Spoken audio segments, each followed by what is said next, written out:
အိမ်မှာကလေးတွေပတ်စံကိုဘယ်လိုမြင်လဲဆိုတာကလေးတွေရဲ့အနာဂတ်ကိုပြောင်းလဲပြစ်နိုင်တယ်ဆိုရင်ရောအံ့ဩစရာပဲမဟုတ်လား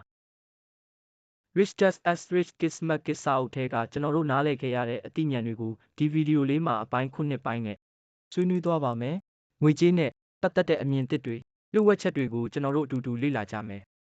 ။ပတ်စံအိမ်ကစတင်ရတဲ့ပညာပတ်စံဆိုတာသင်ကြားရေးကိရိယာတစ်ခုပဲတဲ့။ကျောင်းတွေမှာပညာရေးအကြောင်းသင်ပေးပေမဲ့ငွေကြေးအကြောင်းကိုအိမ်မှာအဓိကသင်ယူရတာပါ။ကျွန်တော်တို့မိဘတွေငွေကိုကင်တွယ်ပုံငွေအကြောင်းပြောပုံတွေကကလေးတွေရဲ့ငွေကြေးအနာဂတ်ကိုအများကြီးလွှမ်းမိုးပါတယ်။ကလေးတွေရဲ့ပတ်စံနဲ့အောင်မြင်မှုအပေါ်မြင်တဲ့အမြင်ဟာအသက်9ကနေ15နှစ်အတွင်းမှာဖြစ်ပေါ်နေတာပါ။ဒီအချိန်မှာငွေကြေးနဲ့ပတ်သက်ပြီးအပြုသဘောထားတွေအပြုမူတွေကိုကလေးတွေမှာတိစောက်ပေးဖို့အရေးကြီးပါတယ်။တငယ်ချင်းတို့သုံးခွဲစုစနစ်ကိုကြားဘူးလား။ပတ်စံ3လုံး၊ပိုး3လုံးနဲ့စုဆောင်းသုံးဆွဲရင်းနှီးမြှုပ်နှံတာကိုကလေးတွေကိုသင်ပေးလို့ရတယ်။ Monopoly တို့ Cash Flow for Kids တို့လိုငွေကြေးကစားနည်းတွေကလည်းလက်တွေ့သင်ယူဖို့ကောင်းပါတယ်။ဒါအပြင်အိမ်ရဲ့ငွေကြေးဆိုင်ရာဆုံးဖြတ်ချက်တွေဆွေးနွေးမှုတွေမှာကလေးတွေကိုပါဝင်စေပြီးဘတ်ဂျက်ဆွဲတာမှတ်တမ်းထားတာတွေကိုလည်းသင်ပေးလို့ရတယ်။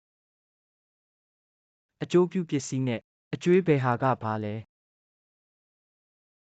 ဲအကျိုးပြုပစ္စည်းကကျွန်တော်တို့အိတ်ထဲပတ်စံထည့်ပေးတယ်။အကျွေးကတော့ပတ်စံကိုအိတ်ထဲကနေထုတ်ယူသွားတယ်တဲ့။တကယ်တော့ကျွန်တော်တို့အိမ်ကားတွေကိုအကျိုးပြုပစ္စည်းလို့ထင်တတ်ကြတယ်။ဒါပေမဲ့တကယ်အကျိုးပြုပစ္စည်းကပတ်စံဝင်စေတာပါ။ငွေကြေးအောင်မြင်မှုဆိုတာပစ္စည်းတွေစုဆောင်းတာထက်ကိုပိုပြီးအပြုသဘောဆောင်တဲ့ငွေစည်းစိမ်မှုကိုဖန်တီးတာပါ။ပတ်စံကိုကုန်အောင်လုပ်မဲ့အကျွေးတွေထက်အမြဲတမ်းဝင်ငွေပေးနိုင်မဲ့ယင်းနှိမ့်မြုပ်နှံမှုတွေကိုဦးစားပေးဖို့ကလေးတွေကိုသင်ပေးရမယ်။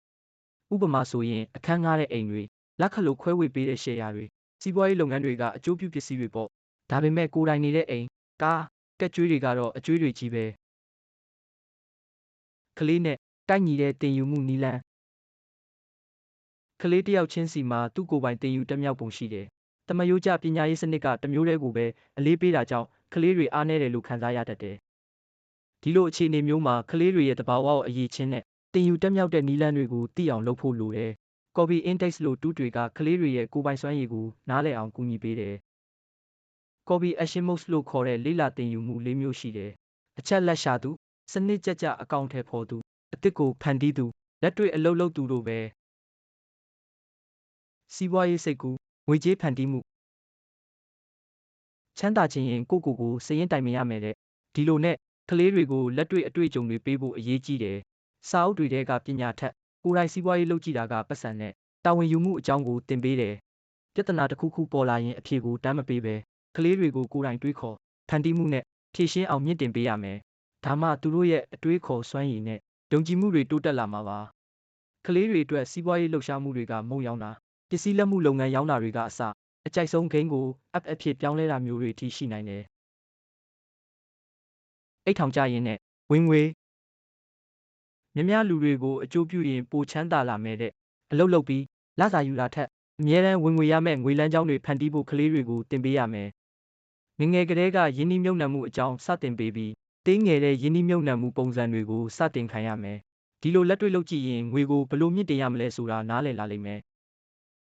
စာသင်ကျောင်းတွေကကောင်းတဲ့အလုပ်ရဖို့သင်ပေးပေမဲ့တကယ်လွတ်လပ်မှုဆိုတာအမြဲတမ်းဝင်ငွေရမယ့်ပိုင်ဆိုင်မှုတွေရှိလာမှရတာပါ။တငယ်ချင်းတို့ကလေးတွေနဲ့အတူအကျိုးနည်းတဲ့ index fund တွေမှာယင်းနှိမ့်မြုပ်နှံတာအိမ်ချမ်းမြေအကြောင်းပြောတာအများကြီးကိုအကျိုးပြုတဲ့စီးပွားရေးပုံစံတွေကိုလေ့လာတာတွေလုပ်လို့ရတယ်။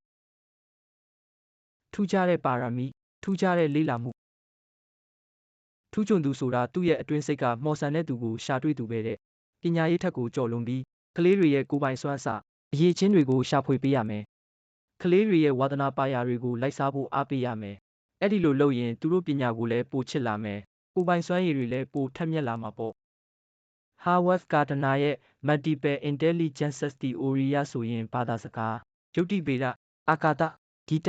ကိုကာယလူမှုဆက်ဆံရေးကိုရင်းအသည့်တဘာဝအသည့်ပညာအစ wisdom တွေရှိတယ်။ကလေးတွေမှာဘလို့ထူးချွန်မှုမျိုးရှိလဲဆိုတာရှာဖွေပေးဖို့လိုတယ်။အောင်မြင်မှုဆိုတာကိုဖြစ်ချင်တဲ့အတိုင်းနေရတာအောင်မြင်မှုဆိုတာကိုဖြစ်ချင်တဲ့အတိုင်းနေထိုင်ခွင့်ရတာပဲတဲ့အောင်မြင်မှုဆိုတာငွေဒါမှမဟုတ်ဂုဏ်ထူးတွေမဟုတ်ဘူးကိုယ်တိုင်ရဲ့တန်ဖိုးတွေနဲ့တိုက်ညီအောင်ကိုဖြစ်ချင်တဲ့အတိုင်းနေထိုင်ခွင့်ရတာပဲအောင်မြင်ဖို့လမ်းကြောင်းအမျိုးမျိုးရှိတယ်ကလေးတွေရဲ့ကိုယ်ပိုင်တန်ဖိုးတွေနဲ့ကိုက်ညီတဲ့အောင်မြင်မှုပုံစံကိုသူတို့ကိုယ်တိုင်ဖန်တီးနိုင်အောင်ကူညီပေးရမယ်ငွေကြေးလုံခြုံမှု ကိုယ်ဝါသနာပါရာကိုလိုက်စားနိုင်တာကောင်းမွန်တဲ့ဆက်ဆံရေးတွေအဆက်မပြတ်လေးလာသင်ယူတာနဲ့သူတစ်ပါးကိုအကျိုးပြုတာတွေကပုဂ္ဂိုလ်ရေးအောင်မြင်မှုရဲ့အစိတ်ပိုင်းတွေပဲဒီစာအုပ်ကနေငွေကြေးအကြောင်းကိုအမြင်သစ်တွေရခဲ့တယ်ငွေကြေးပညာကိုအိမ်မှာပဲစတင်သင်ယူရမယ်ကျွန်တော်တို့ရဲ့အကျိုးပြုပစ္စည်းနဲ့အကျွေးကိုမှန်မှန်ကန်ကန်နားလည်ရမယ်ကလေးတွေရဲ့ကိုယ်ပိုင်သင်ယူမှုပုံစံနဲ့ထူးချွန်မှုကိုရှာဖွေပြီးသူတို့ဖြစ်ချင်တဲ့အတိုင်းနေထိုင်ခွင့်ရအောင်ကူညီပေးရမယ်ဒီအသိဉာဏ်တွေနဲ့ကျွန်တော်တို့အနာဂတ်ကိုပို့ပြီးကောင်းမွန်အောင်ဖန်တီးကြရအောင်